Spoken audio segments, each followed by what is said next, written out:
Markus 2 ayat 32. Menjelang malam sudah matahari terbenam, dibawalah kepada Yesus semua orang yang menderita sakit dan kerasukan setan. Maka berkerumunlah seluruh penduduk kota itu di depan pintu. Ia menyembuhkan banyak orang yang menderita bermacam-macam penyakit dan mengusir banyak setan. Ia tidak memperbolehkan setan-setan itu berbicara sebab mereka mengenal dia. Dengarkan baik-baik.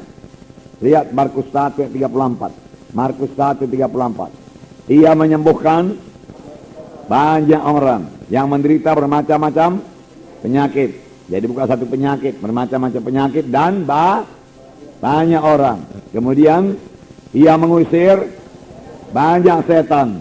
Ini harus jadi dalam pelayanan kita, amin.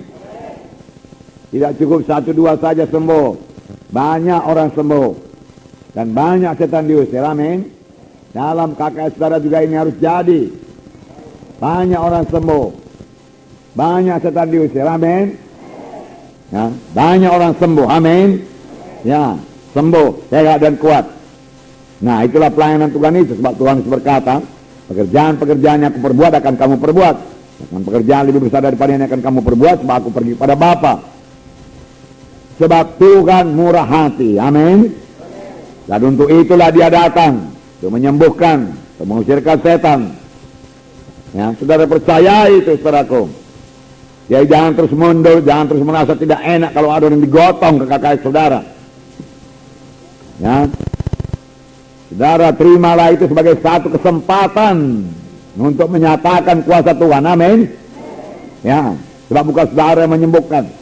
Dalam hal itu saudara jangan memandang kepada kekuatan saudara, pandang kepada Tuhan yang pemurah, pandang kepada kuasa bilur Yesus, pandang kepada janji Tuhan. Kerjaan lebih besar akan aku perbuat. Itu yang kita pandang, itu yang kita pegang. Pandang kepada Markus 16. Mereka akan meletakkan tangan seorang sakit orang itu sembuh, amin. Nah, lalu saudara punya iman meletakkan tangan dan mengusirkannya dalam nama Yesus. Dia Allah yang murah hati. Murah hati dalam memberikan berkat. Dalam Filipi 4 ayat 19 saya bacakan pada saudara. Filipi pasal 4 ayat 19. Allahku akan memenuhi segala keperluanmu menurut kekayaan dan kemuliaannya dalam Kristus Yesus. Amin. Segala apa? Segala keperluanmu. Segala, bukan sebagian keperluanmu. Segala keperluanmu, amin. Dia Tuhan yang baik, dia Tuhan yang murah hati. Kalau dia tidak menahankan anaknya yang tunggal, masakan dia menahankan lagi berkat-berkat lain daripada kita. Mari hidup benar di hadapan Tuhan, mari tekun mengikut Tuhan, mari tekun berdoa, mari tinggalkan semua dosa, mari bersungguh-sungguh hati mengikut Tuhan, dan mari murah hati sama sebagaimana Tuhan yang kita sembah itu murah hati. Tuhan meminta anak-anaknya juga murah hati, amin. Dia murah hati dalam mengampuni, maka anak-anak Tuhan juga murah hati dalam mengampuni. Jangan sakit hati. Berapa kali saudaraku berdosa kepadaku, kuampuni Tuhan cukup 7 kali. Tuhan Yesus berkata 70 kali 7 kali. Selalu mengampuni, selalu mengampuni. Selalu memberi, selalu memberi. Beri maka kepadamu akan diberi. Tidak ada diberi maka kepadamu tidak ada diberi. Lebih baik kita memberi. Sebab firman Tuhan berkata lebih berkat memberi daripada menerima. Berkat memberi, sebab yang kita beri itu adalah taburan kita, dia akan bertumbuh. Oleh sebab itu mesti menabur dan mesti menuai, tidak henti-hentinya sampai Tuhan datang. Amin saudara. Yang banyak menabur, banyak menuai. Dalam Lukas 6 ayat 36, siapa yang ingat apa katanya? Hendaklah kamu murah hati sama seperti Bapamu adalah murah hati. Ya. Hendaklah saya murah hati sama seperti Bapa saya murah hati. Ya. Seorang bapa yang murah hati, saudaraku, sangat merasa tidak enak melihat anaknya yang pelit.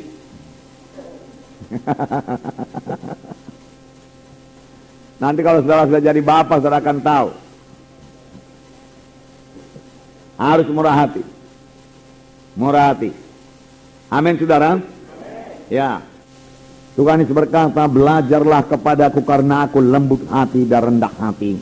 maka engkau akan mendapat sentosa bagi jiwamu. Sentosa lah yang dicari orang dunia ini. Dia cari uang supaya damai, supaya tenang. Dia piknik supaya tenang, supaya damai. Tetapi damai yang sejati, sentosa yang sejati, belajarlah kepada Yesus. Duduk di bawah kaki Tuhan Yesus, percayai firman-Nya. Mika 6 ayat 8 saya bacakan. Hai manusia, telah diberitahukan kepadamu apa yang baik, dan apakah yang dituntut Tuhan daripadamu, selain berlaku adil, mencintai kesetiaan, dan hidup dengan rendah hati di hadapan Allahmu. Hidup dengan rendah hati, adil, bagus. Mencintai kesetiaan, bagus. Tetapi firman Tuhan juga berkata, hidup dengan rendah hati di hadapan Allah. Hidup dengan rendah hati. Firman Tuhan berkata dalam 1 Petrus 5 ayat 5, Allah melawan orang yang sombong.